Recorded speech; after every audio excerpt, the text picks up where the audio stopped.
temperatures drop to dangerous cold levels, New York City is scrambling to get homeless people off the streets. Many of the shelters filled near capacity, so where will the people go? CBS 2's Hazel Sanchez here with more on the search for solutions. Hazel. Dana, the city is right in the thick of things, overhauling the Department of Homeless Services, trying to figure out what works and what doesn't. One homeless services expert says there is a housing alternative that would barely cost the city a dime.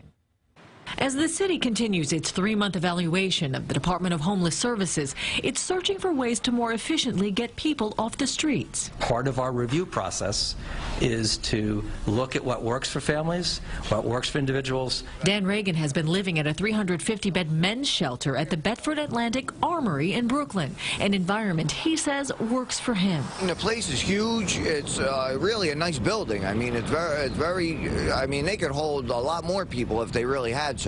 There are a handful of armories, including this one in Park Slope, that the city uses as full-blown shelters. Former Department of Homeless Services Deputy Commissioner Robert Muscali believes the city and state could easily provide shelter for the homeless by opening more armories as emergency drop-in centers. This way, it could be a way station for them to leave the street and go to the shelter. Well, armories are convenient, and they're cheap. They'd be free.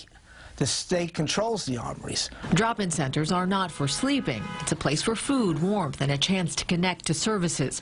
Human Resources Administration Commissioner Stephen Banks says the city is considering the idea. We're looking at all services overall, and we're looking at what all our options are. Large open spaces in places like armories can accommodate hundreds of people, but some advocates for the homeless say bigger doesn't always mean better. My experience has been that the smaller facilities are a lot easier to manage. And again, it's a much more intimate setting. It allows you to have a very personal relationship with your clients, which is important in order to help them make that transition.